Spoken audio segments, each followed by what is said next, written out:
What's going on, everybody? Welcome back to Talk Sports with Jake. Hope we're all doing well. Like I said in my last episode, going to be virtual for about a week or so. For next week, I'm going to be virtual since I'm home. I'm using Zoom and not StreamYard. I actually like StreamYard a little better, but I'm continuing my NFL preview series. I'm going to be manage. I'm going to manage the rosters live on this like NFL cap space or like sports like money website. I didn't do it for the first 10 teams because, like, with these, I'm doing stuff like, they're gonna like restructure contracts and cut guys. The first 10 teams, when it comes to cap space, don't need to do that. They have enough cap space already. There's no reason. And it's Louis to do that. It's honestly there's Louis to do it virtually than in person, honestly. And with StreamYard, when I was testing it out last night, like you can't really see like the screen well. And I'm like really small. With Zoom, I can share my screen. I do get much smaller, but I'm big enough, like in the corner on the YouTube. So, let's jump right in though. Before we get to that, let's talk about some basketball. NBA standings right now. Boston Celtics still lead the Eastern Conference. They have an 8-game lead in the Eastern Conference. They're at 46-12. They've won 9 games in a row. They're just so low. You got Jason Tatum's one of the best players in the league. Jaylen Brown's a great player. Porzingis had a really good year. You got other guys like Drew Holiday and Derek White. They're really good defensively. They're a great team. Cleveland Cavaliers. They are technically tied for second with Milwaukee. Are both the same amount of games out of first place. Milwaukee's played 2 more games. They have 1 more win and 1 more loss. They played 2 more games in Cleveland. Cleveland's at 38-20. Milwaukee's at 39-21. They've won 4 in a row, so playing a little better. Also, they were struggling for a while ever since the coaching change. Knicks were in 4th. They continue to struggle. 35-25. They're only now a game ahead of being, dropping into the play-in. You have Philly is in 5th. They're obviously slumping without Embiid. Orlando hasn't played well. They're technically tied for 5th. Them and Indiana have the same record. They're the same amount of games out of the conference, along with Philly, but again, Orlando and Indiana played 2 more games in Philadelphia. Orlando technically is the 6th spot. They're tied for 5th. Indiana right now is the first playing team, but technically tied for 5th or a game out of the 4th spot. If Miami is only a half game out of 5th, they're the 8th spot in the Eastern Conference. You have the Bulls at 28-31 on the 9th spot, and the last playing team is Atlanta. They got blown up by the Nets last night. Nets pulled in 3 games out of the play-in. Toronto was 4 games out of the play-in, and then Charlotte, Detroit, and Washington. The Washington Wizards have lost 13 straight games. They lost to the Lakers last night, like 134-130. They're now 9-50 on the year. They are the worst team in the NBA. They are a half game worse than the Pistons right now. Remember Kyle Kuzma tweeted out a few weeks back, you just don't be that team regarding the Pistons' long losing streak. They are now worse than the Detroit Pistons. 9-50. That almost seems fake. They lose 50 of 59 games. I mean, the Pistons have lost 49 of 58. No, no better. Wow. In the Western Conference, Minnesota Timberwolves lead the conference 42-17. The Oklahoma City Thunder at 41-18. They're in 2nd. Denver's in 3rd at 41-19. They've won 5 games in a row. Clippers were at 37-20. They're in 4th. Phoenix at 35-24. They are in 5th. New Orleans is in 6th at 35-25. Dallas is the first playing team. Now 34-25. Second playing team is Sacramento. They're a half game out of 7. They're only a game out of 6. 33-25. Lakers at 33-28. They are in 9th. The 10th spot is Golden State. They beat the Knicks last night 110-99. 31 points for Stephen Curry. Jonathan Kuminga has played really well. Ever since they've put him in the lineup, he's playing really well. He's the guy that just needs to play. He has blown out for the Warriors lately.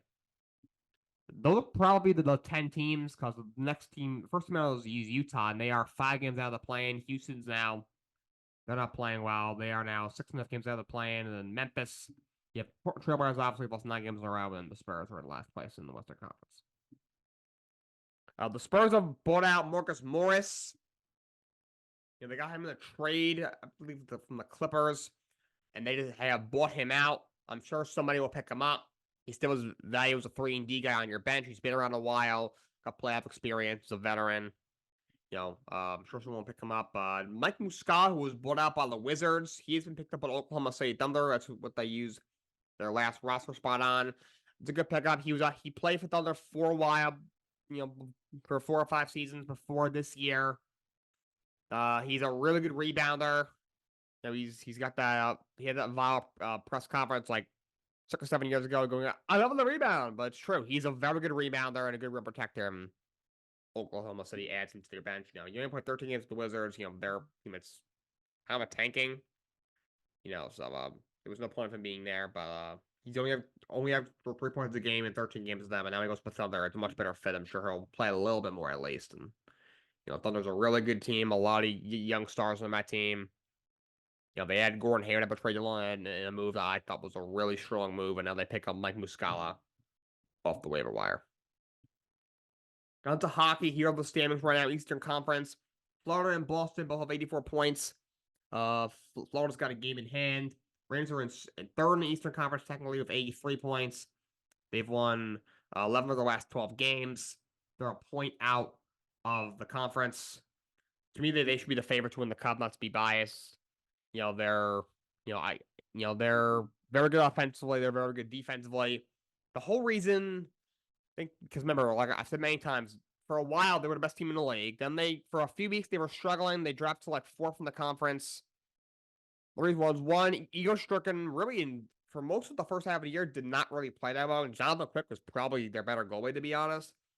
And for most of the beginning of the season, defensively, they were really, really good. A massive improvement from last year, where they struggled mightily defensively last year in front of Igor Stricken. That's why he got to a slight slow start last year.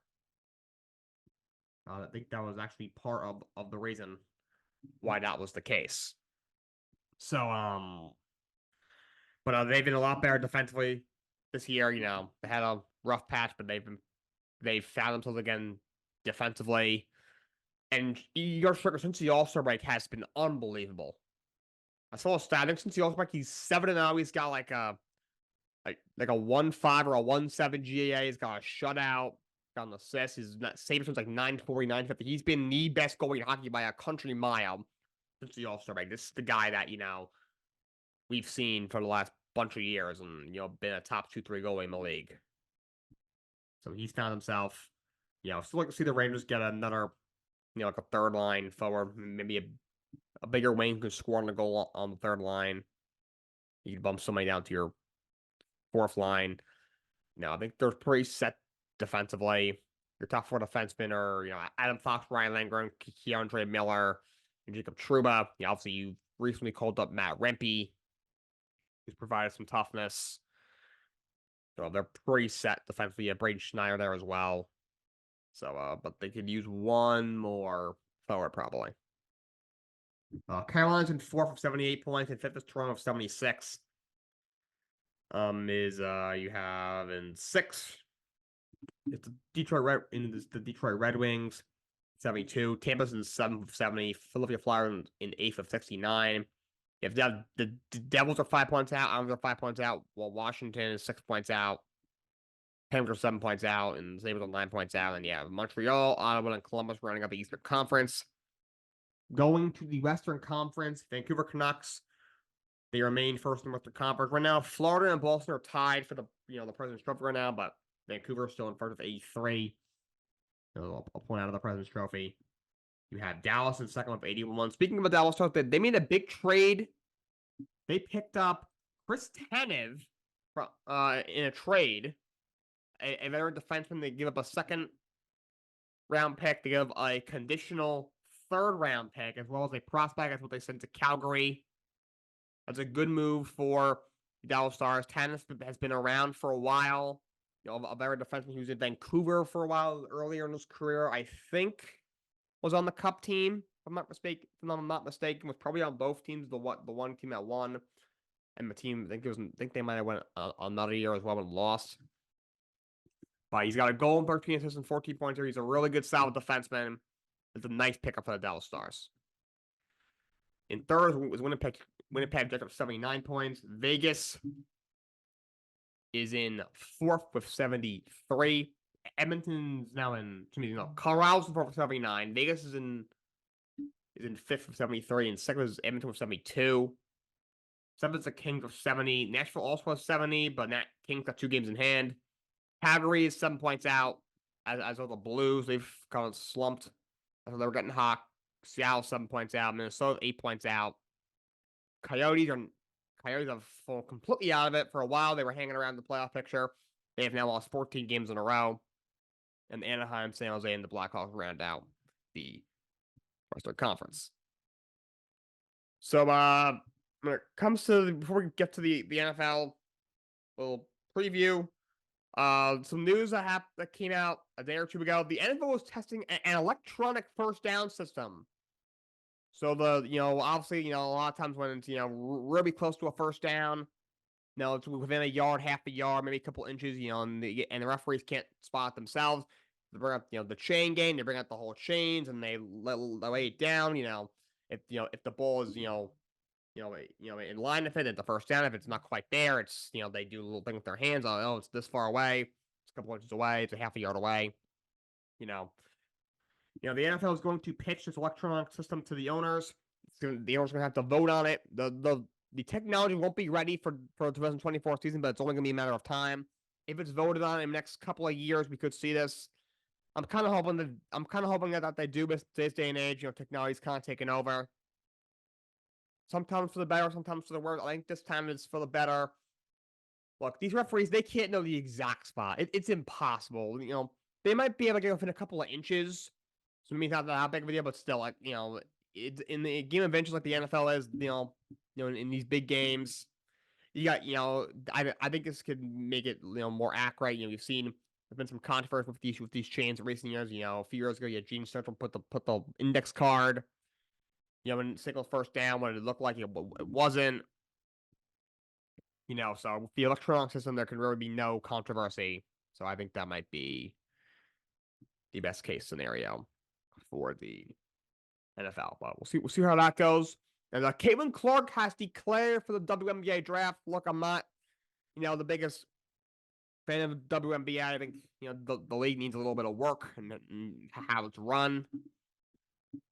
And it's obviously kind of starving for ratings at times, but if there's someone that can put them on the map, it's Caitlin Clark because she is absolutely incredible. She is laying it up at Iowa. Of course, was in the national championship last year, and she might be going back. And she's absolutely incredible. She I think she broke the record for most points by a women's college basketball player. She did that about a week ago. She broke Kelsey Plum's record, and she's actually going to be, I believe, the all-time NCAA leading scorer.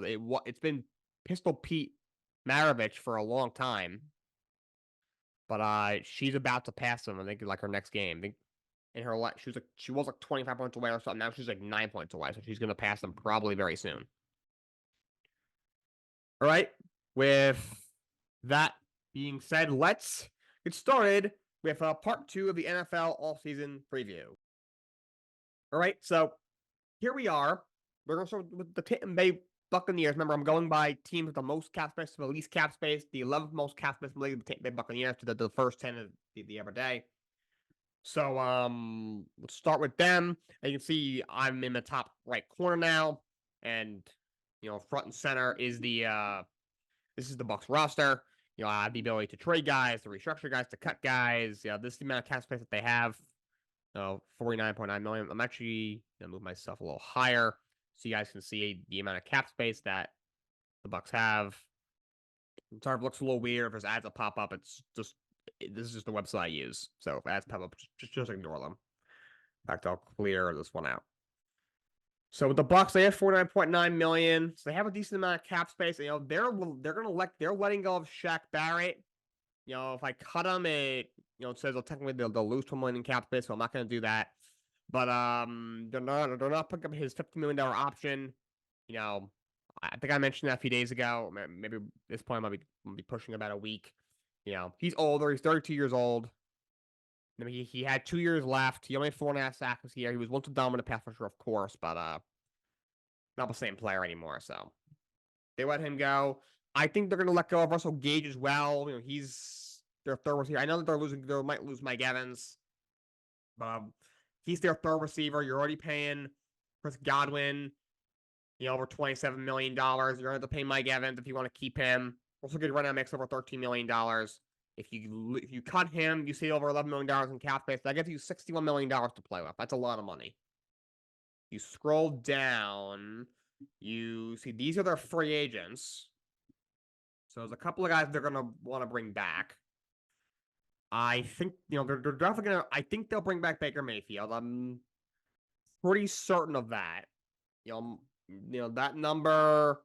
I forget what the tag number is for quarterback. Let's say it's 35 million. So let's plug that in to the system here. So let's say it's 35 million. That puts them at 26 million to go, and they're going to lose a couple of guys. They've been in cap hell for quite a few years. They have a little more room this year. Remember, the salary cap was bumped up by $30 million. Another ad. My apologies for that. Like I said, ads are going to pop up. So the NFL salary cap is $30 million higher than it was last year. That's the biggest jump in league history because the amount of revenue they're bringing in is incredible. They're bringing in more revenue than they ever had. I think they brought in this year almost $19 billion, $18.9 billion or something crazy like that. So you're right. So they re-signed Baker Mayfield, let's say 35 million, something like that. I wouldn't pay him more than 30, but they're gonna have to pay out if they want to keep him. I think he's earned the right to be a starter somewhere. I don't think he's this great elite quarterback as some people thought he was this past year. But he should be a starter somewhere. I think he played well enough, 4,000 yards, 20 touchdowns against 10 interceptions. When he played anybody that had any sort of defense, he didn't play well, but probably their best option. Interesting if they pick a flyer on one of these quarterbacks, maybe in the middle rounds, because and they sit behind Baker for a year maybe. What happens? Like I said, he'll probably get tagged. Maybe from there they're working a longer term deal. From them, I would just tag him and I'd play him on the franchise tag, honestly, because we've seen Baker Mayfield go out there and have a really good year. Look like he's finally becoming the guy that was the first pick in the draft in 2018. And then go out the next year and just look like a completely different player and is throwing 20 picks a season, and you're like, should this guy even be in the league? So I'd tag him and see what you got. Maybe he's definitely matured a lot. Maybe he's figured it out. So maybe you can, maybe he'll change, but I'm not sure. Let's get some Gage out of there. He's been cut. So and there might have even more than that because Shaq Barrett's still on here. That pro will become official till probably when like the league year starts. Now I know the franchise tag deadline is March 5th, so that's in 4 days' time. So today is Friday, so it's on Tuesday, March 13th. That was 2 weeks from Wednesday, so 2 weeks from 2 days ago. So that's going to be, I think, a week from this upcoming Wednesday is when free agency officially opens. So if they, I think the re-sign Levante David. I still think he would leave. Let's see, his cap this year was going to be. I thought it told me, but actually, I think it does. Yeah, so it was all right. That would be how much the cap he was taking up. It's like a cap hold. But Levante David, I think he'll come back. He's 34 years old now, still a good linebacker, a little older. Maybe it's also a slight step, but I do think he'll come back. Been there his whole career, been there a very long time. If I had to guess, he'll come back. Let's say he gets $8.5 million, maybe. We'll do that. Is that right? That might not be right. I think with decimal with this system, he doesn't pick them up for some reason.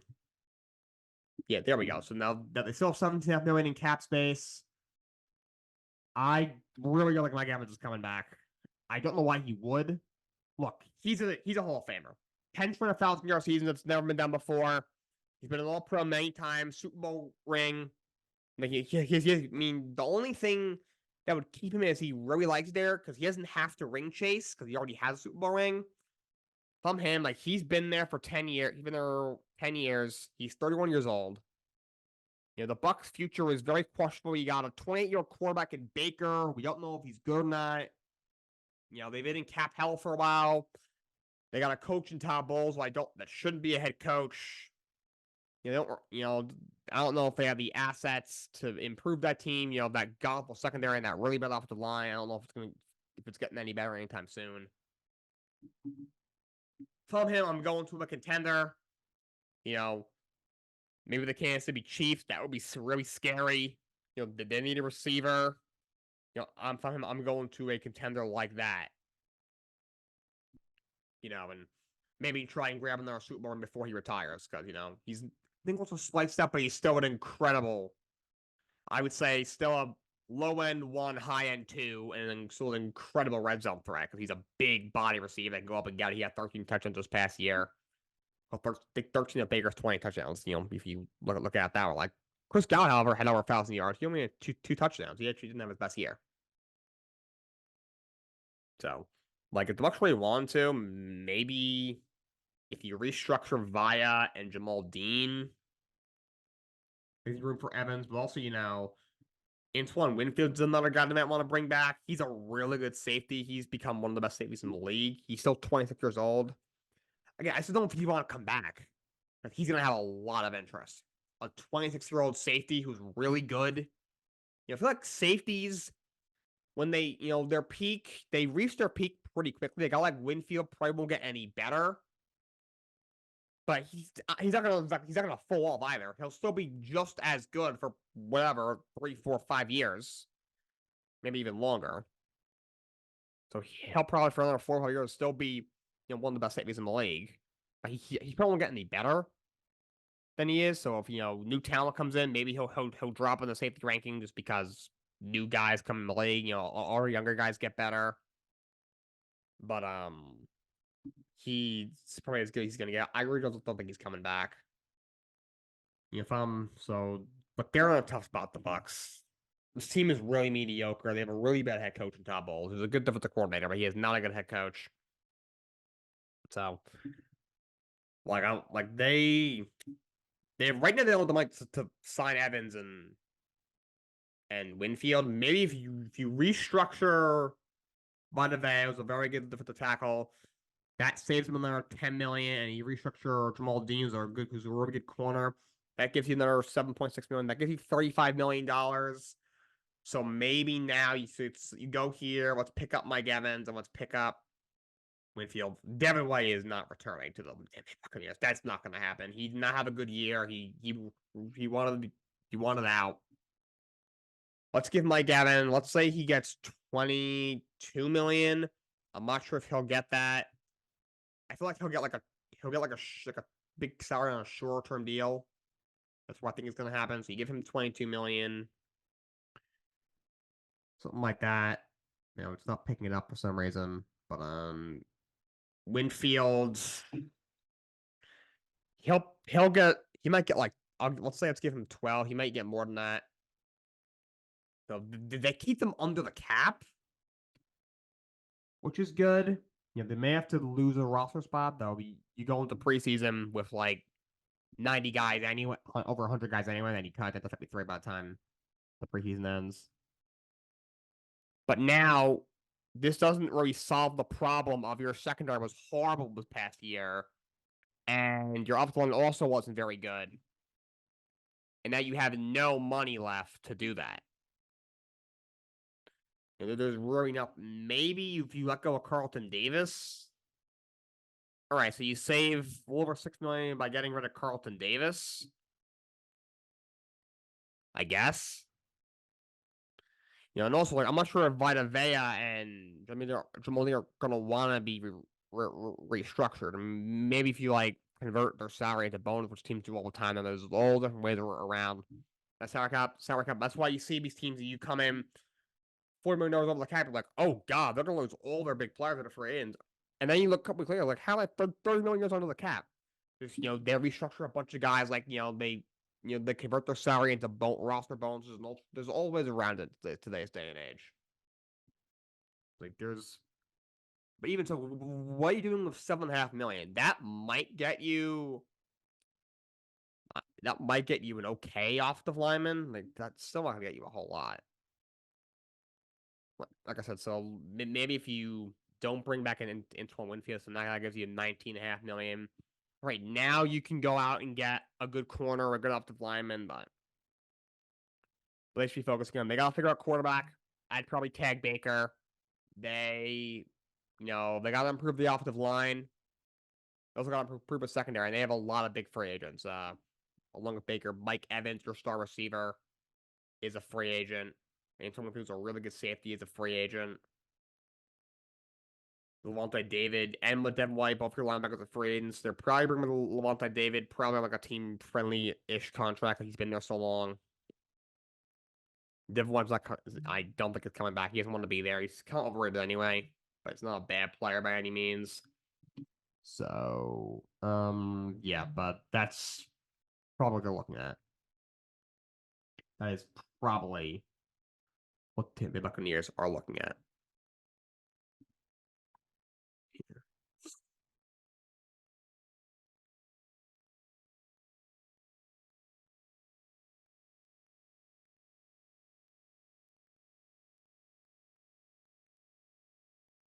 Wrote this down.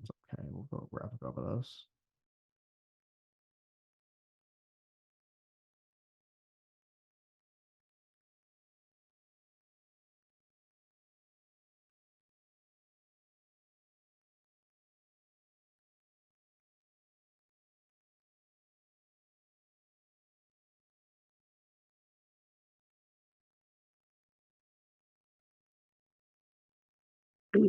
All right, so here's the Los Angeles Rams.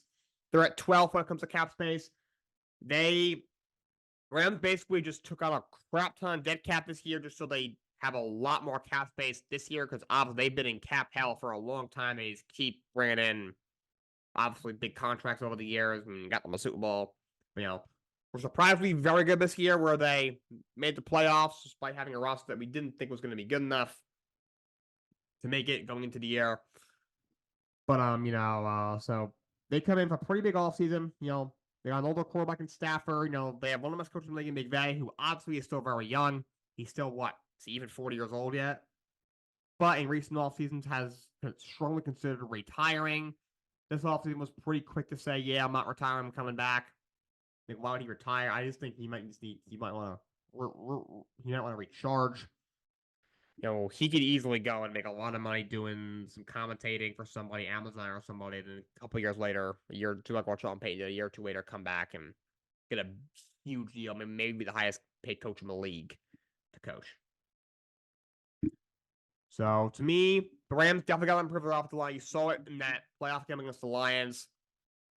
They definitely need some improvements. They could use a couple pieces on defense as well. They should probably cut Joseph Noteboom. And he's making $20 million. He was kind of just okay this year. They'll see him $5 million.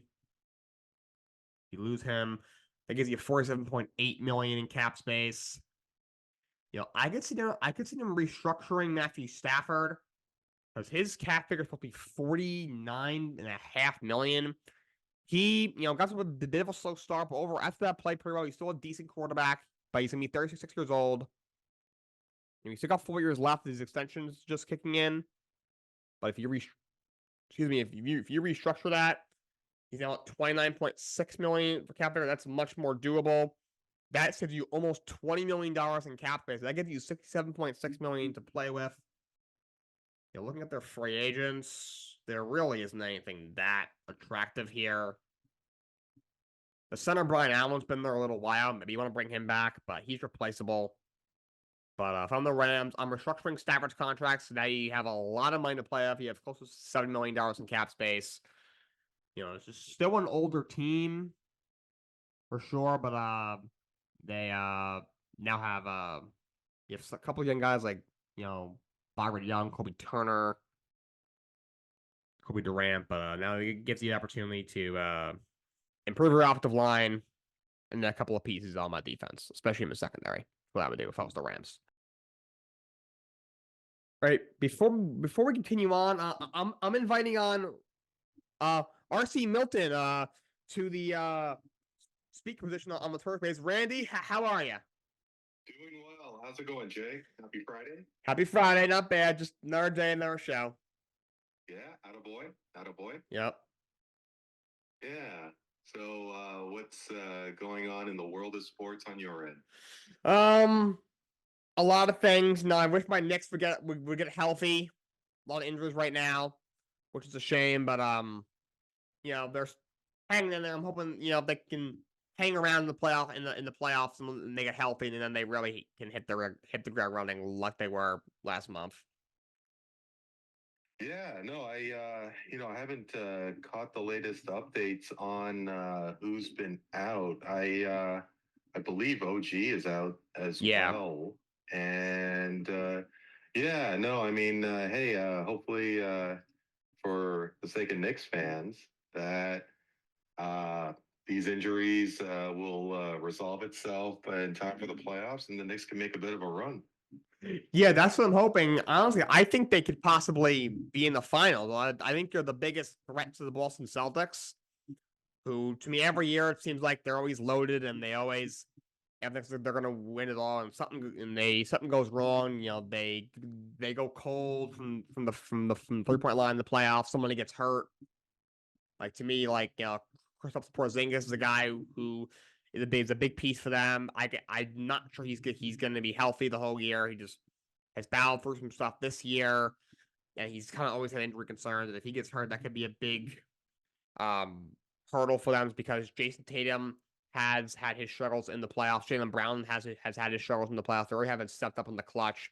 Tatum had that one great Game 7 against Philadelphia where he had 51 points last year, but other than that, I have not been impressed. Well, I mean, yeah, I guess that's the word on Porzingis since day one. Yeah, that he gets hurt at the wrong time, and I mean, does Boston have what it takes to you know get back to the finals? It would be interesting to see, but yeah, I mean, it does appear that the East is wide open. So oh yeah, yeah, and I mean, like Milwaukee is on a bit of a heater. I mean, yeah, sure, they beat Charlotte and they beat another weak team during this 4-game run, but I believe they beat Minnesota. So yeah.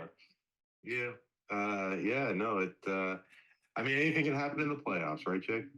Oh yeah, you never know. You never know. All you gotta do is get there. The Heat were an 8 last year, and then they went to the finals. Yeah, absolutely, absolutely.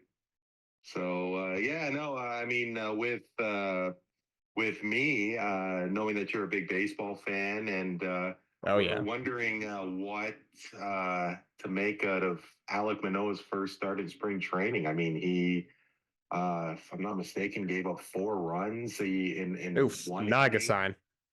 He, he hit a couple of batters, and I mean, yeah, no, it's just it really is amazing that the mighty have fallen, and I mean, like it is a spring training start. It's his first spring training start. If I mean, does that account for anything? It'll be interesting to see. Yeah, he's a odd one. I saw a picture of him on the internet. He looks like he's thinned down a little bit, which I think is a good sign. So clearly, he did something in the offseason. He definitely was working hard to try, improve, his fitness, which is good. He was always, he's a plus size guy, which of course is fine. And a couple of years ago, he's emerging as one of the best pitchers in all of baseball. But last year just had just a tumultuous season between going to the minor leagues and coming back and just not pitching well. It was just a rough year for him. Yeah, it is funny you bring that up, Jake, because I wonder if you do need to bulk up when things are going so well in the first place. I mean, like to maintain yourself. And, I hope you know what I'm talking about when it comes to like a guy like CC Sabathia, for example. Right. Now, of course, he really did balloon when he got to New York, but, he wasn't that I mean, sure, he was slimmer in Cleveland, but he was still a big guy. And Oh yeah. yeah, I'm still I don't know what to make of sports science only when it comes to pitching in baseball, because with the amount of Tommy John surgeries that have taken place over the years, do pitchers need to hit the gym and lift the weights to uh, get that much better. Yeah. I mean, if it only results in more miles per hour on the radar gun, that's fine. But you, if you do have a solid curveball, then you don't need to lift 5 plates at the gym. So I mean, it is a different. I mean, who knows what's going to happen when it comes to Manoa? Yeah. I mean, does he get more velocity, but does he become more susceptible to injuries? So, a lot of questions around my neck of the woods, especially when it comes to Alec Manoa. Yeah, it was really weird last year because like uh, I'm I'm watching him just get shelled every outing, and to me, my thoughts were he's either literally tipping every single pitch to the point where like the players just know what's coming every time. That's why he's just getting mauled every start. Or there's something else going on, maybe in his head. Kind of reminds me not quite to that extent because Manoa hasn't. His story is still being written, of course, but kind of like Matt Harvey. Harvey's a little different. He had other things going on. He obviously had the drug problems, and he had a doc that was very documented. It kind of came out a little later that we knew something was going on, but it was kind of got documented when all the stuff with Tyra Skaggs happened. And he stood trial. Then he had a documented problem with alcohol, and so I don't think Manoa has that. At least no one knows about it. But just like, and also he also had a lot of arm problems as well. Matt Harvey, his body didn't really react well to the Tommy John. Besides his first year, some his confidence was just kind of took a hit as well. But I think I can kind of compare them when it comes to the confidence level because what made Alec Manoa was this guy was a really confident, cocky guy. He's gonna go out there, you know, looking like he just had a buffet right before the game and just go out there and zip 90-mile-per-hour fastballs and a nasty curveball by it. There's nothing you can do about it. And now all of a sudden he just looks like a shell of that. Like he's not as confident. I don't know what it was. Maybe it was 2 years ago getting shelled in the playoffs. Did that really kill his confidence? Like like Mount Harvey, came off Tommy John 2015, had a great year. He convinced Terry Collins to keep him out there for the ninth inning in Game 5 against Kansas City. We thought, all right, he's gonna nail 1, 2, 3. It's gonna be a complete game show. It's gonna be a legendary outing in Mets history. Mets have a shot to win Game 6, and maybe they could win Game 7 and have an improbable comeback and maybe win their first World Series in 1986. But and obviously it didn't work out. So I think his confidence was kind of killed by that because he knew that I think Terry Collins was planning on pulling him, but he was one who convinced Terry Collins to keep him in there. And then just he had some arm problems and other issues. So there might be some sort of issue going on with Hackman that we don't know about. It's just very weird for a guy just to be, emerging as one of the best pitchers in the game at only 25 years old. And then the very next season looked like he shouldn't even be in the league. I think I just wonder. I think it's just proof that sports is more mental than physical. Oh And yeah. I mean, I'm just looking at it from a outside perspective, but when you don't have a lot of stats and a lot of research on said pitcher, for example, then that definitely is an advantage for the player. But then when you get a scouting report, and then how that person thrives and how that person runs, then it's up to that player to change their game. And I don't know if it's fair or not to bring compare one sport to the other, but there a clear example for me was Eugenie Bouchard because she came out of nowhere and was so dominant to the point where she was winning tournaments, made a Wimbledon final, and then the spotlight was on her.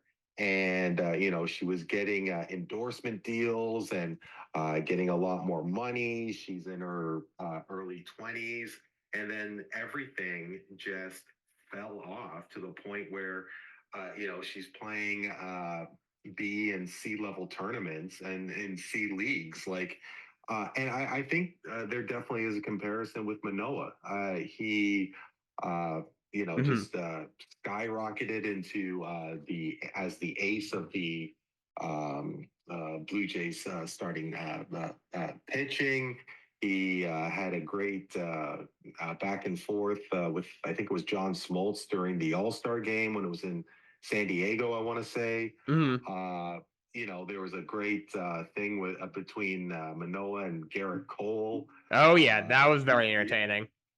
and, a lot of people just loved his moxie. And then he gets shelled and just, I mean, when does any professional athlete face that kind of adversity? I don't care if you're the 25th guy on the roster, 26th guy on the roster, or if you're the 15th guy on an NBA team, whatever the case is. Like, to get to the pros, I don't think these guys have ever faced that kind of uh, difficult challenge. I mean, Probably not. difficult challenge in the sense, I think you know what I'm getting at. Yeah. So, how does somebody like a Manoa overcome this? Clear example was Roy Halladay, the late Roy Oh Halladay. yeah. He had a really rough start in his big league career. Went to single A ball, really overhauled his game, and was one of the best pitchers in baseball. Mm. And did it on a team that did not have any sort of support around him. Yeah. So you know to me it's all about it's all mental, and it's really easy to flex when things are going great for you, but if for those people who can look at themselves in the mirror and um, work on what they have to do, I mean, those are the people who uh, you know have those long careers in sports. Yeah, and Randy, you bring up a good point. Like he's never faced this challenge. Alec Manoa's probably, been, the top guy wherever he's been, high school baseball, collegiate baseball. He was a top prospect. I don't know what pick he was or whatnot, but he was a pretty highly touted prospect at one point. Comes up, had a lot of success his first 2 years, and all of a sudden, last year he's struggling. Yeah, maybe he just doesn't know how to deal with it. Because like when they first sent him down, they sent him all the way down to like rookie ball, and his first start he got like shelled. Then like he had a couple of much better after that, and then they brought him back to the major leagues. But like when he got shelled in like rookie ball, against kids who were 18, 19, maybe even 17 years old, and he's a grown man, 25, 26, was an all-star in the major leagues the year prior, was the ace on the playoff team the year prior. Like that, like screams like something's going on with this guy. That was really concerning. Like I said, his next couple starts, like they in the minor league, he at some higher levels, which is a little weird. He pitched better at the higher levels in the minors as opposed to rookie ball. Were a little bit better. When they brought him back to the major leagues, didn't slightly better, but still not nearly the guy that we saw the year prior. That was, in the Cy Young conversation. But yeah, so he's probably never had to deal with this amount of struggles. He's clearly still trying to figure out how to deal with it. He looks good. Physical wise, looks like he's thinned down a little bit. Like you said, his first spring start didn't go so well. I mean, there's plenty of guys who are great pitchers and go on to have great years who start off the spring a little slow, but you have liked to see, a guy who is probably one of the Blues' biggest X factors. But the rotation looks very good. That the back end is where it gets questionable. If Manoa goes out there, has a really good year, the rotation should be really good. If not, now that back end gets a little weak. That could be a question mark on the Blue Jays resume for this year, trying to get back into the playoffs, trying to maybe win a playoff, which they haven't done in a couple of years. But yeah, I'm not sure what's going on with Alec Manoa. That's going to be a big question mark for the Blue Jays. I mean, the one, I mean, Toronto does have are pretty stacked with pitching. I mean, you think about Chris Bassett, you think about Kevin Gausman. Yep. So they definitely do have pieces, and for the Jays to be successful, uh, they're not relying on Alek Manoah to be the ace, but they are, definitely wouldn't hurt if he, um, can be relied upon uh, third or fourth guy. So, it'd be really interesting to see how Vladimir Guerrero, Yeah. comes about after the whole arbitration hearing that took place. Mm-hmm. So yeah, no, there's it could go either way in Toronto. Yeah, look, Toronto's a team. I'm surprised that they didn't do more than they did. Obviously, they went after some big dogs. Didn't really work out. Obviously, they thought they had Ohtani. Didn't end up happening. We thought he was on a plane in Toronto. There's a reporter who was expected to sign, and whoever the reporter was, I think it was John Morosi. He was like, "Oh wait, I was like, oh, never mind." He kind of pulled a John Heyman from the year before with the Yankees and Aaron Judge. Like he said, oh yeah, he signed with the Giants. He was like, oh wait, didn't happen actually. Sorry guys. So that was obviously big disappointment. They went after some other big names, didn't get him. I know there was speculation about Cody Bellinger. Obviously, he just went back to the Cubs, so that's not going to happen. And I thought they'd bring in some bigger names. Alejandro Kirk, who 2 years ago had a breakout year, kind of slumped last year offensively. That trading Gabriel Moreno to the Diamondbacks for Dalton Varsho, I think, might haunt them for a long time. That's just and Lourdes Gurriel, who had a good year last year too. I forgot if he's still under contract or not. Diamondbacks, he might still be another free agent that's still available.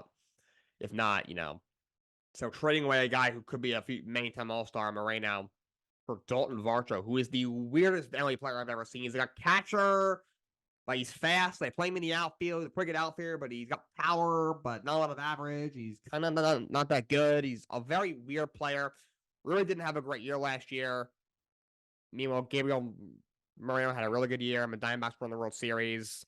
So I thought they would bring in another really big bat, maybe another starting pitcher, maybe another piece to the bullpen. The playoffs, their bullpen I feel like has had some troubles in recent years, but really didn't happen if you ask me. No, for sure. So I mean, again, they still have pieces, but I mean, obviously getting somebody like a Bellinger would be wouldn't hurt, but you got what the cards you get, and yeah. So we'll see how confident are you with your Mets? Not that confident, if I'm being honest. I don't think they're that great, but from what I'm hearing out of camp, the players like Carlos Mendoza. They seem to like him. The vibe at camp seems to be very positive, very optimistic. In I think the last couple of years, like Scherzer and Verlander, and it was just it was a little bit uptight, a little tense. You also had an older manager, Buck Schultz, and now you have a first-time manager, Carlos Mendoza. If the Mets start struggling, the media is going to throw questions at Carlos Mendoza. That's how New York media works. He was just with the Yankees, so he kind of knows it, but as he was, of course, as the bench coach, not as the manager, a whole different animal. But not as much expectations. It's kind of a breath of fresh air, I feel like. So I don't mind that they're not great this year. They got a lot of young players. Losing Kodai Senga for a little while hurts, but he should be back. I would think some point in May. And I don't think the rest of the rotation is that good. And their bullpens will be better with Diaz coming back, but still think it's kind of mediocre. And their lineup will kind of depend on a few factors. Consoling Marte bounce back. Mark Vientos and Brett Baty are going to get a chance to play. I'm really hoping they kind of do what the Baltimore Orioles did last year. I just call up the prospects, as soon as they're ready. The Orioles did a really good job doing that last year. Obviously, Gunnar Henderson made the opening day roster, and other guys, as soon as they're ready, they would just call them up right away. Because Mets have, I think, quite a few prospects that at some point this year might deserve to be promoted. I think Luis Angel Acuna is one for sure. Drew Gilbert might be another. Christian Scott and Mike Vassell on the pitching side might be two others. So if you guys are ready at some point during the season, I would not hesitate like the Mets did last year. They waited until September to call up Ronnie Mauricio. If he was up earlier in the year, he might have been able to help them. Of course, now he's injured probably for the season, which is a real shame. But again, like I said, Randy, you got to work with the cards that you've been dealt. There's nothing you can do at this point. But if some of these guys are ready, I'd call them up. So I don't think they'll be that good. They'll probably be about where they were last year, about 75 wins, just with a lot less expectations, so it won't be as painful. But I think they're finally trending in the right direction because they're finally not trying to rebuild their team with a bunch of old guys, and they have a real baseball guy now in the front office, and David Stearns. And with the wallet of Steve Cohen will be very helpful as well. Yeah. No. So it'd be. I'm thinking that just because it does appear to be a blank check with ownership. Yeah. That at some point you have to think that the Mets are going to get something going. Yeah, and look, they spent a lot of money last year. It didn't work out. They're a bit. I'm starting to think that throwing money at guys doesn't always lead to winning. The New York Yankees seem to have been trying to do that for quite a few years. It really hasn't translated. Yes, they made the playoffs every year, and yes, they would go to the LCS every year, but nothing would ever come of it. And obviously last year had a really tough year, similar to the Mets where they did not make the playoffs. And obviously the Dodgers have been trying to do that for years. And yes, they won a World Series, but the 2020 season was kind of a sham with the shortened year and everything else going on in the world. So not really a very memorable ring. And just they seem to every year have everything, have all this money, and it always come up short. Obviously now Ohtani, Yamamoto, they threw all this money out there. Obviously, they deferred all of Ohtani's money pretty much, and they deferred even some of Teoscar Hernandez's contract. That's only a 1-year deal. So that really helped them. But if it doesn't work for them, you might have to start having a conversation. Maybe it's better to do what the Arizona Diamondbacks did, and rely on your homegrown guys and spend money to an extent. Maybe do what the Texas Rangers did, which helped them win a World Series. Develop most of your hitting and buy out your pitching, or that might be a conversation we might have to have if the Dodgers fail this year. But that's obviously a year away. But yeah, I'm happy at them that they're at least trying to build a team the right way. Yeah, when you spend $500 million on your middle, exactly, that also helps too. That does. That's very helpful. Very helpful. Yeah. Cool, good stuff. All right, Randy. So is there anything else that you want to talk about today? You know what? Just hey, the weather I'm sure is somewhat similar in your area to mine. I mean, is this? Are we going to get an early legit spring and actually join the outdoors? All is good over here, man. So yeah, no, we're just tapping our foot, waiting for the playoffs to come. Yeah. No, the NBA, it's on its way. The NHL, it's also on its way. I know you're a Toronto Maple Leafs fan. I don't have much to say on that front. I think I've said enough about the Maple Leafs in the past. I'm not sure what you're expecting. Well, expecting is one thing. The other. So, truthfully, I think that this is a team. Joseph Wall has come back, and he seems to really have a good thing going with their starting goaltending. Whatever Samsonov is, and Martin Jones, who's been in and out of the minors. They picked up Ilya Lyubushkin from Anaheim. So they did get that done. I know he was scratched because he was in trade talks last night. Yeah, so it would. It's definitely going to. Toronto's defense is really suspect. So Yeah. yeah, so I think Toronto definitely. I mean, they came off of what, a 7-game win streak. So, and actually, I was at the game where they lost to Vegas and they got pumped. But uh, I mean, hey, they definitely have what it takes to win a couple of rounds. And whatever Florida was, obviously they came out of nowhere to not only beat the Bruins, who was having a historic season, but make the Cup final. On paper, Toronto has a pretty good team, but they still have to prove it on the ice. Yeah, and I like you said, defensively they really aren't that great, and I think that's been that way for a long time. They just continue to neglect that part of their team. That's why I'm not really a huge fan of Brendan Shanahan. He's obviously had his pluses and his minuses. That's definitely a minus for me. Obviously Kyle Dubas isn't there anymore. I think it's Brad Treveling, who of course was in Calgary for all those years. Yeah, that's right. And doesn't seem like it's that different. I mean, goaltending to me is still a concern. Samsonov is not very good. Martin Jones doesn't really have much left. Wool has been a surprising plus for them. He's played well. Like you said, Randy, I still don't trust that guy in the playoffs to win me a couple series. Obviously, in NHL, it's all about seeding and who you play in the first round. For the format that they put in, this point might be pushing 10 years.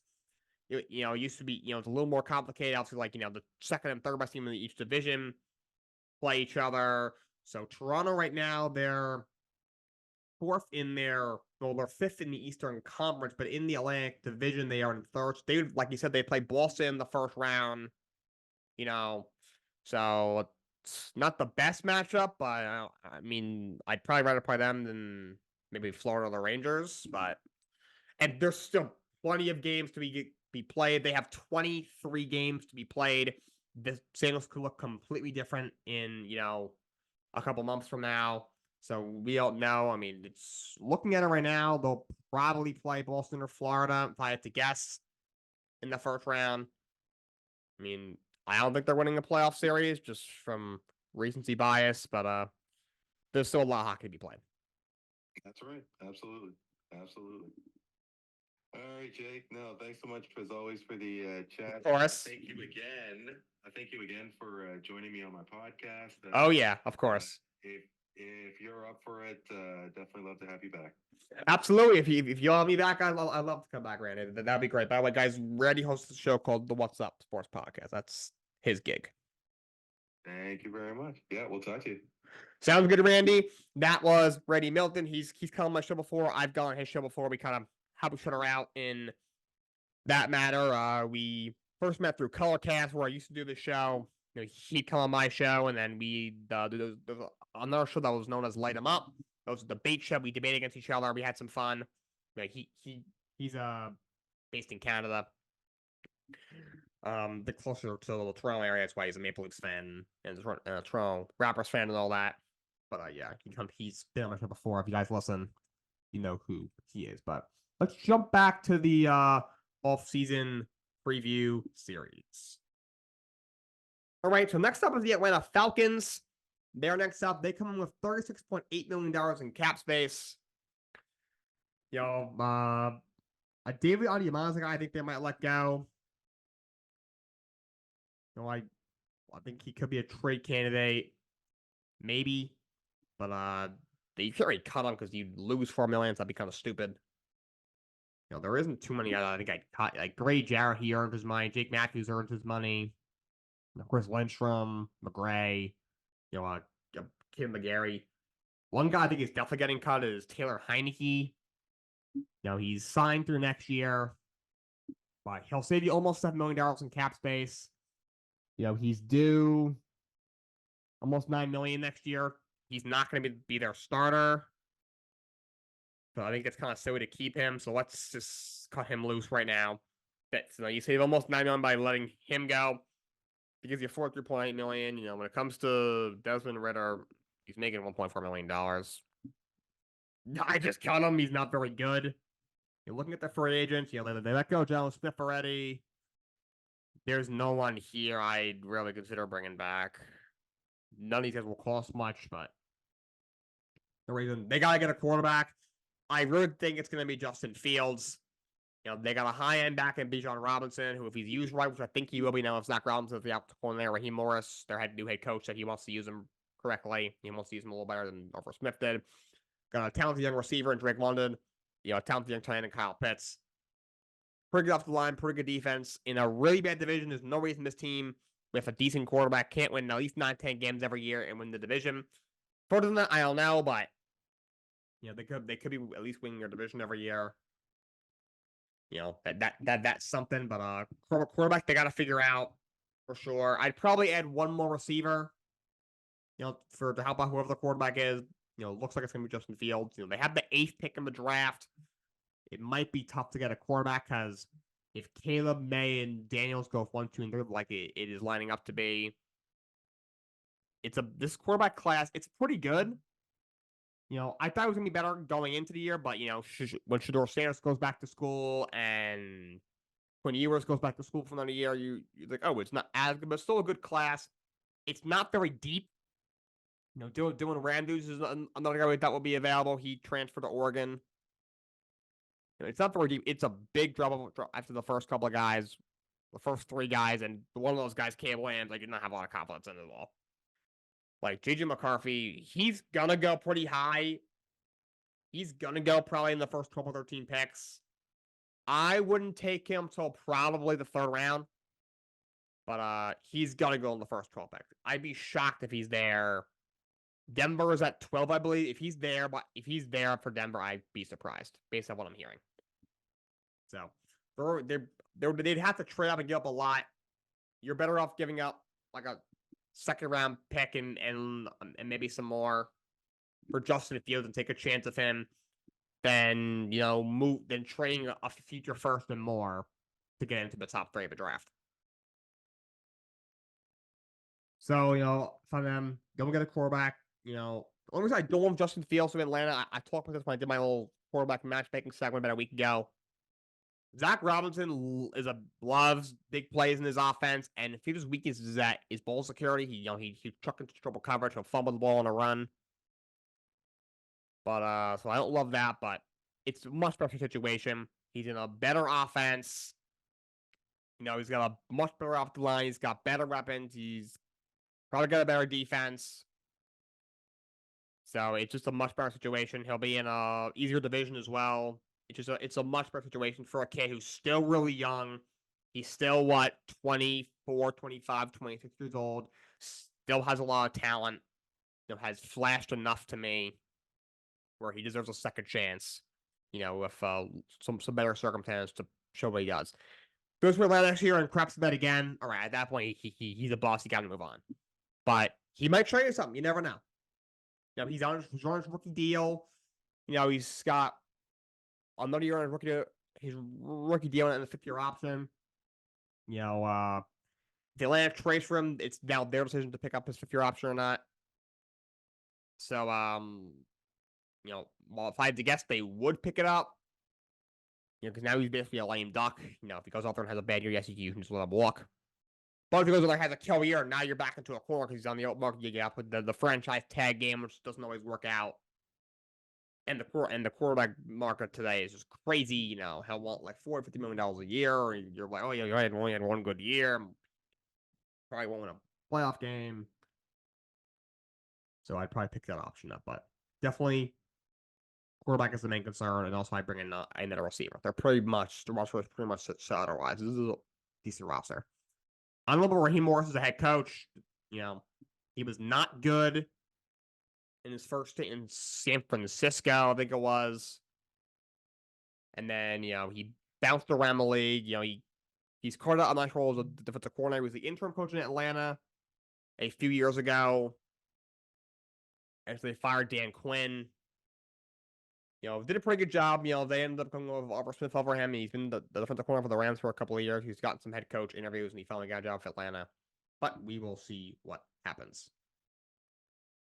Up next, on the list here is the Minnesota Vikings. They are up next. So Vikings didn't have a great year this past year. 7-10. Fortunately, you lose Kirk Cousins, which of course kind of throughout their season. So right now, they're at $40.2 million in cap space. Another team that was helped out brilliantly by that, uptick in cap space. They would not have had a lot of money to spend. It shows Kirk. This thing's not super update because it shows Kirk Cousins and Daniel Hunter. They're both free agents because their contracts they void this year. So technically they're under contract, but once the league year starts, their contract is going to be voided. So, but I think Kirk Cousins is going to come back.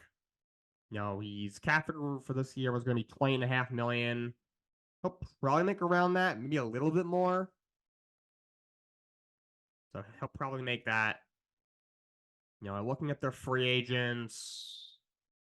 Again, nobody here. They just cut Alexander Madison. They're running back. They're still playing Dalvin Cook for some reason. Davenport isn't anything special.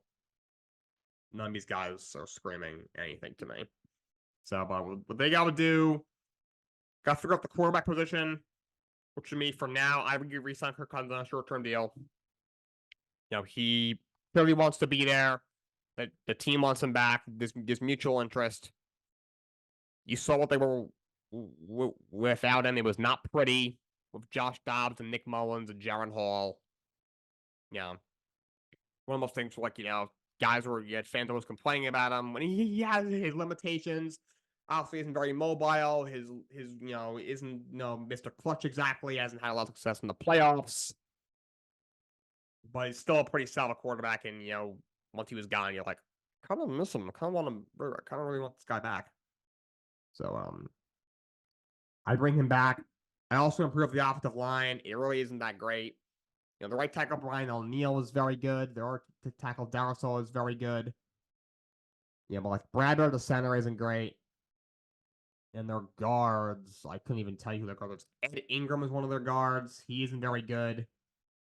And then their other guard might be this dude, Henry Bird. I forgot if they still have Ezra Cleveland or not, but definitely improve the offensive line, especially on the interior. The defense needs a lot of work too. The defense was not good last year. It was pitiful. Daniil Hunter they should try and bring back. I don't think he's coming back. Last couple years, he's seemed like he kind of wanted a bigger deal. Might have wanted out. Vikings have had to cut salary in recent years because of the cap crunch that they've had. So, but with Hunter, they could try.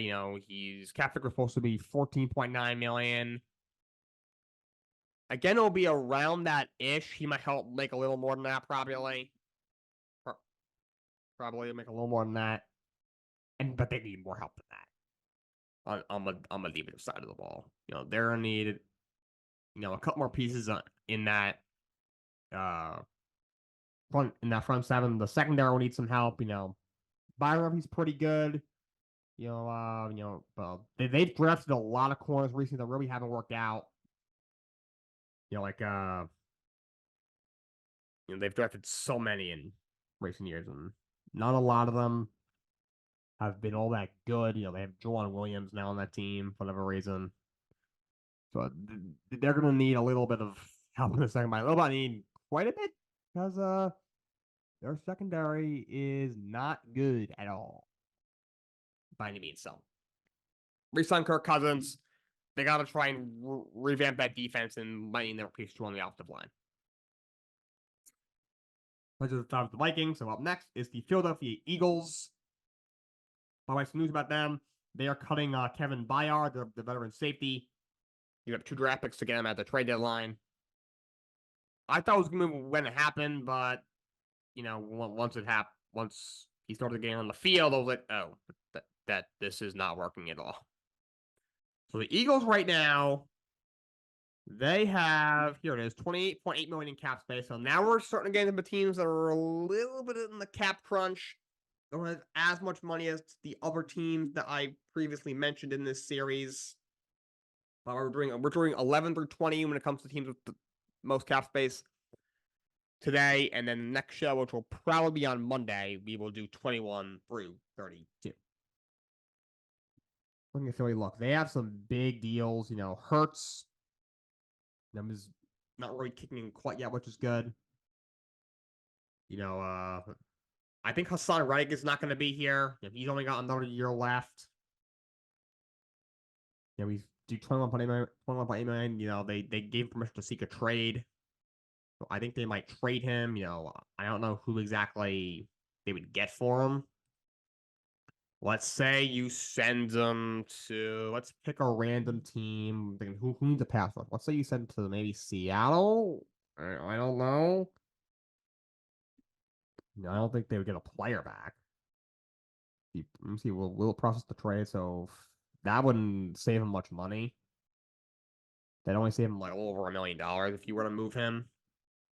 I have a feeling he's going to be gone. Eagles are in danger of missing a wide open Super Bowl window. Hurts might not be the guy that we think he is. Coaching staff to me is an issue. Sirianni's trying to fix his staff. Darius Slay. See, if you let go of him, you would lose $24 million. So obviously you can't do that. I guess you could try restructuring him. That would do nothing. He's due almost $11 million next year. Brown, the first half of the year was maybe the MVP of the league. Second half of the year was in a bit of a slump. You gotta hope for a bounce back from him. Look, Jason Kelsey's his contract is gonna void. Obviously, he's not gonna leave the Eagles. I think he's gonna retire. I know at first it came out during the playoffs that he was retiring. Then he came out and said, in his podcast, let's pump the brakes. I'm not sure yet. He's still mulling it. Look, he's got his family. He's obviously got his podcast with his brother Travis, New Heights, which is had a lot of success. Obviously, as future Hall of Fame and NFL players, getting guests is not a problem. About Mahomes doesn't do his Texas buddy Travis Kelce or head coach Andy Reid. They've had their wives on, they had their mother on. To get these big time guests, it's not hard for them to do. They could call up Deion Sanders and get him on the show. It's not hard for them to do. Like Brandon Graham's contract is voiding. Kelsey he'll come back out of this number, whatever, 13, 14, 10 million. He's still a great player. Fletcher Cox's deal is going to avoid those who are Eagles legends. They'll probably come back on like team family deals or they'll retire. Both have Super Bowl rings, so they don't need to ring chase at this point. Look, it's tough to see what the Eagles need. That defense needs some assistance for sure. They obviously had a complete collapse this past year. If they're trading Hassan Reddick, you still got, Jim Clark in the middle. You still have Jordan Davis. You still got a bunch of other guys. Josh Sweat's pretty good.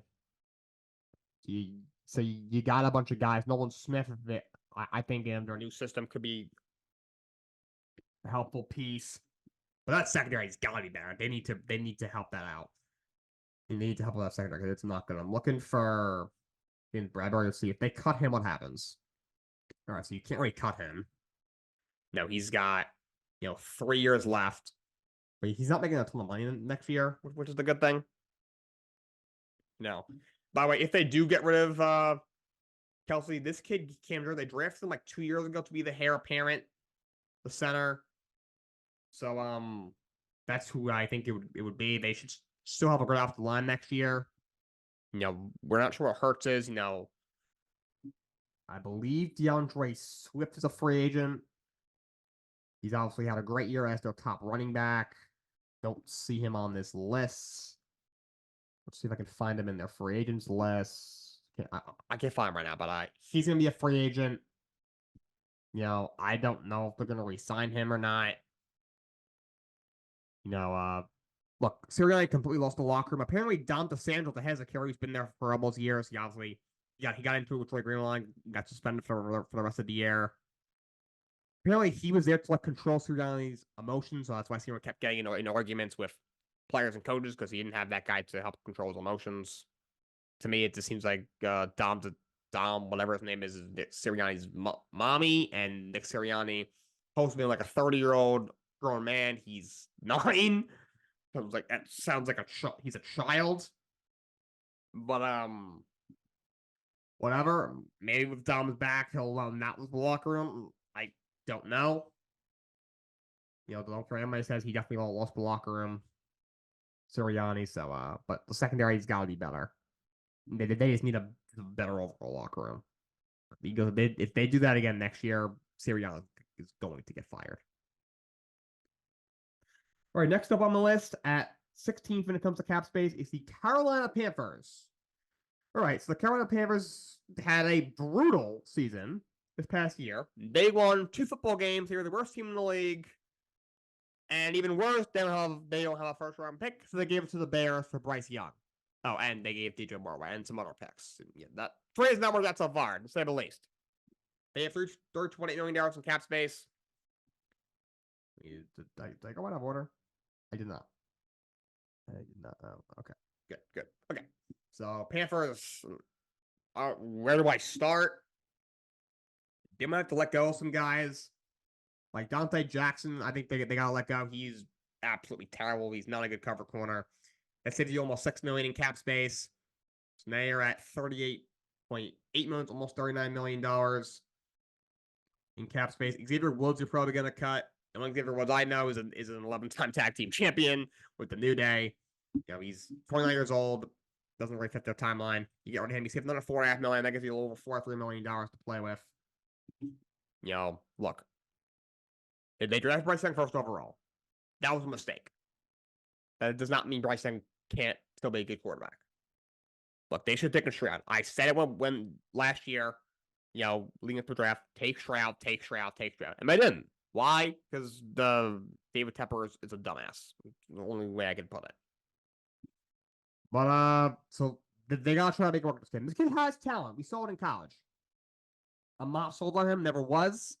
But, well, they gotta help the kid out, though.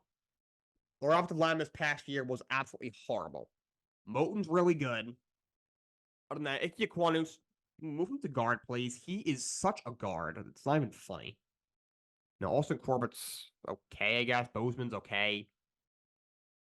But they gotta have an off the line. Left tackle should be something to look at. Please get this guy a number one receiver. Thielen had a good year, but he's 34 years old. He's still. I mean, he got because they were from behind for so often. He was really their only legit, even NFL caliber receiver. That's why his numbers were kind of inflated, but he still had a good year. When they signed him, people were saying, "Oh, he's washed." I was like, "All right, he's not washed. He had 70 catches, offense with Justin Jefferson." All right, I thought he had 50 catches for them. He did even better than that. Let's see. If they cut Miles Sanders, they'd lose almost $1 million. At this point, I might just do that because that's a horrible contract.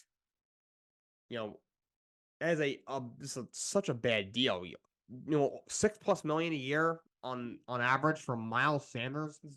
He's a solid back on the committee, but he's had one great year, and then he's due $7.6 million next year. I might just eat that contract. I might cut him. You only lose someone to $50,000. I might just do that, honestly. If I'm being honest, but yeah, they gotta help out Bryce Young. Get him a number one receiver. It would get him a 3-down back. Get him another piece on that offensive line. I'd get him on defense. Brian Burns, they're gonna have to try and re-sign, of course. For a while, they have not had a lot of success in the negotiations. Almost $30 million a year. They don't want to give them quite 30. Here are all the free agents. The only guy I'm really considering bringing back is Brian Burns. So they're gonna. I'd honestly tag him and then either try and work out something, or if not, trade him, see if you can get that first-round pick back. So you're gonna need a couple pieces. They're in a complete rebuild. If anything, if I'm them, I might cut a bunch of other guys. Moton, I know he's they're about to have an offensive line on a bad offensive line, but if you cut him, you would save a bunch of money. You would save a bunch. You would save $5 million. So maybe you do that, or If he restructure his deal, you cut his cap figure down a little bit, you would save actually even more. You could keep him. So maybe you do that. That gives you almost $50 million to play with. Like when you look, Hayden Hurst, I might just let go. You would save him. You would save $50,000. So who cares? But he's not that good. But yeah, the Panthers, they need a whole lot. I don't really know where you go from here. I tagged Brian Mertz and trade him for a first round draft pick. That's what I would do. Try and get that pick back because they need everything. They need a couple off the line. They need a number one receiver. They need a 3-down back. They need a couple of pieces in the front seven. They need to revamp the secondary. I like Casey Horn, but he's never on the field. And Jeremy Chin, they're the a good safety. He's a free agent. So Carolina, this is gonna be a long ride. So buckle up. Up next is the New York Giants, New York Football Giants. So after making the playoffs 2 years ago, finally there was hope, and then they regressed. Just 6-11 last year. So what do you do for the Giants? So you have $35.3 million in cap space. Daniel Jones, you're stuck with. If you cut him, you would lose $20 million. So you're kind of stuck with him. Darren Ward's going to say he was thinking about retiring. Now you say he's going to come back. We'll see what happens if you cut him. You would save almost $6 million if you cut Darren Waller. If he's healthy and he's got a quarterback, he's a really good time, but he's never healthy. Oh, and the Giants don't have a quarterback. That's another problem. But yeah, I think Mark Lewinsky's as good as gone. They can save $5.6 million this year. He got benched this year. He's 32 years old. He's kind of washed. Yeah, I think you cut him. If Evan Neal, I move him to guard. I think he might have one with as a guard. I know he's he's horrible as a right tackle. He's absolutely pitiful. Like the main concern for the Giants, they gotta fix that offense. It was brutal this year.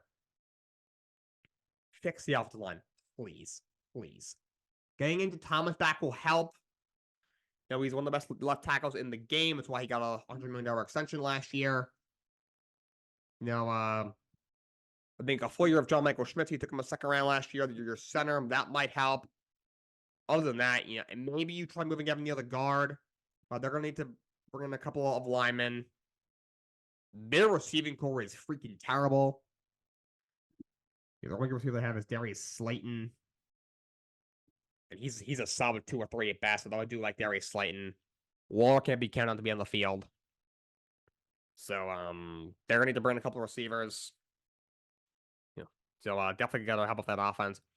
I don't know what you do at quarterback. If I have a feeling they're going to draft JJ McCarthy at 6 for some weird reason.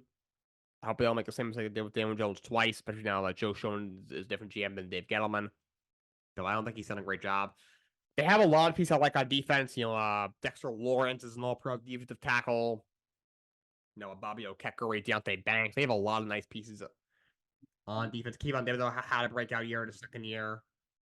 For guys you could re-sign. I know their safety, Xavier McKinney's a free agent. He's a really good player. I try and re-sign him, but the main concern has to be the offense. It must. Yeah, because that offense last year was an embarrassment to the NFL, to society, just to everything. If you cut Mark Lewinsky, you have $4 million left. Sign a couple of linemen, bring in a receiver, and at 6, I would take Malik Neighbors. That quarterback, I don't really know what you do, honestly. You're stuck with Jones for another year. That contract is one of the worst contracts in the NFL. I didn't like when it happened. Like every normal human being. Next year, if you look, they'll be able to save about $8 million if you cut him. That is what's going to happen. Like you're stuck. Like you can't trade it. Even if you trade him. Let's say you trade him. Let's say the Atlanta Falcons or you would. All right, so you would save almost $14 million. No, you're gonna have to eat a lot of money. You would have to eat a lot of money. So that would not work out at all. So I don't know what you do because he's not the guy. He's proven that to me. He's not that good. The $47 million cap hit is just egregious. If I'm them, I think you're stuck with him for another year. So unless you like one of these guys like Bo Nix or Michael Penix and they slip to the second round, try and grab one of them, have them sit behind Jones for a year, and then next year maybe. Or I'd bring in a guy like Gardner Minshew just to back up Jones if Jones gets hurt. And Jones might be out the start of the year. He tore the ACL in like week 8 or something like that. So he might be out to start next year. So I say bring in a guy like that, stick with Jones. You know, you're stuck with him. And they have no one to blame but themselves for that, for giving him that contract and then start fresh next year. That's what they're gonna have to do. But at least improve that really bad offense, especially the offensive line. They gave up 85 sacks last year. That's the second most ever. That should not be. That's almost hard to do. So moving on. Next is the Jacksonville Jaguars. So Joe obviously had a collapse to end this past year. 8-3, competing for the 1 seed in the AFC. And before you name it, they were out of the playoffs. Somehow, some way. Okay, so they have $24.9 million, so $25 million, which isn't super ideal. But they may have to let some guys go. You know, looking at Zay Jones, that would save him about $4 million. Is that worth it though? You know, Calvin Ridley's not under contract. You know, Christian Kirk has turned into a very good receiver. That contract has worked out better than we originally thought. So, you know, you're looking at their free agents. You know, I'm not sure why some of the free agents aren't on these lists for every team. That kind of really isn't here. I don't know why that is occurring. You know, I get like some of their, I guess our deals like are just voiding, so it's weird. Maybe Spoke Track isn't picking that up for some reason, but Calvin Ridley is a free agent. So to me, the focus needs to be defense. You know, when it comes to Trevor Lawrence, look, please don't throw him the bag. Don't do that. Don't do that. He's been a disappointment so far. Obviously, his rookie year was tumultuous. I won't hold him to that for Meyer. But you know, 2 years ago, he had a really good year. You know, the second half of the year played really well. You know, had that crazy comeback in the first part of the playoffs. Didn't have a great year this past year, for whatever reason. Look, Doug Pearson, he's a decent coach. You know, he was in Philly, comes in, first couple years did a really good job, and then kind of fell off from there. I kind of see his fall already happening in Jacksonville. You know, they brought in the defensive corner. They got rid of Mike Caldwell and his staff. They brought in Ryan Nielsen, I believe they brought in. He was the defensive coordinator in Atlanta last year. Before that, he was the co-coordinator in New Orleans.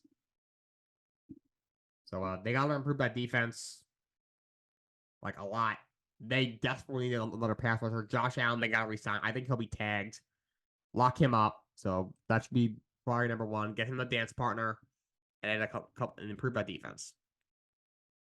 I'd probably also add another wide receiver to help out Trevor Lawrence. I mean, they drafted this kid Trevor Lawrence first overall, and still no, they didn't draft Aiden Hutchinson. I said at the time it was stupid. I don't hate him as a talent, but if he never comes into his own and Aiden Hutchinson continues on his path, that's going to be a monumental mess up for the Jacksonville Jaguars. At 19 is the New York Jets. So, of course, my favorite team. Jets, like, they obviously just had a really rough year. We finally thought they're going to make the playoffs, and 4 plays in Aaron Rodgers gets hurt, and there's one thing after another. So, it's just going to have $22.2 million. So they don't have a ton of cap space to work with. Looking at their team, you think you're not cutting out Lazard because you lose $6.5 million. Aaron Rodgers would probably have a hissy fit as well. Look, Zach Wilson's getting traded. How did they cut him? All right, they literally saved nothing.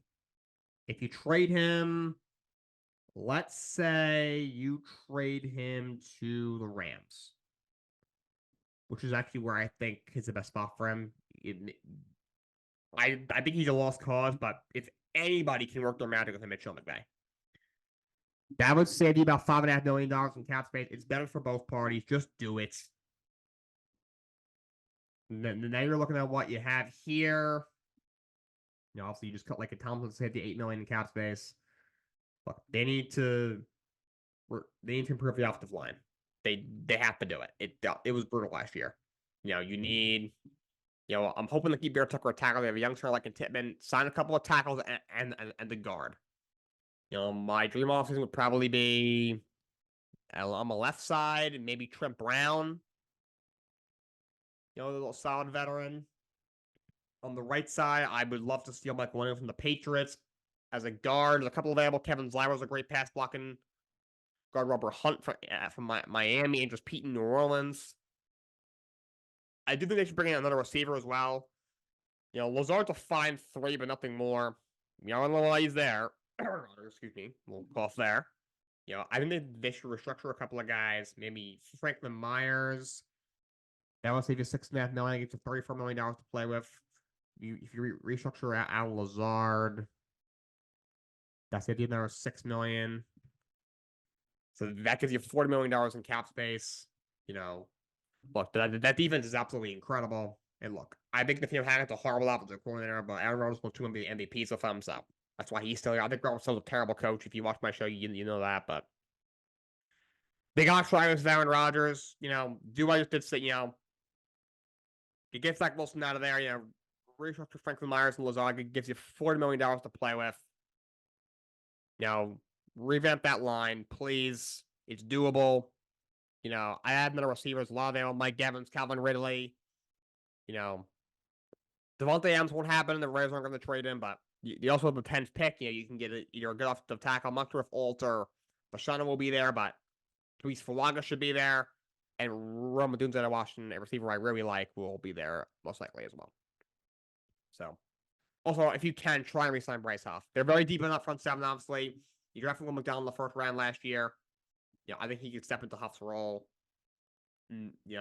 At first I thought this doesn't make a lot of sense, but the more I watched him, in camp, I was like, this kid actually could be something special.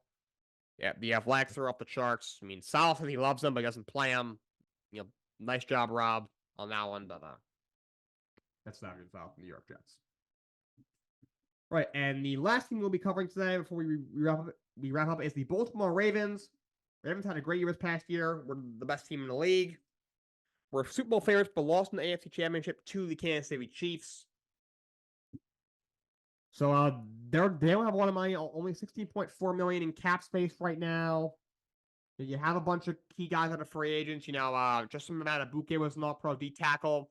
Still had a really good year as your safety. Gus Edwards is also a free agent. Kevin Zyra is a really good pass blocking guard. A lot of key guys are free agents.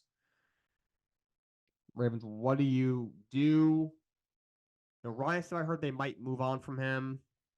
If you cut him, you would save $8.3 million in cap space. He's a really good left tackle, but he's 30 years old now. He has trouble staying on the field. I'd probably want to keep him. I'd probably rather restructure. You wouldn't save as much money, though. So you're kind of stuck with what you should do there. And look, they have a really good team already. They need a little piece on the outside for Lamar Jackson. I've been saying it for years. Zay Flowers, obviously, he had a rough game in the AFC Championship game, taking a bad penalty, had the game-losing fumble, basically.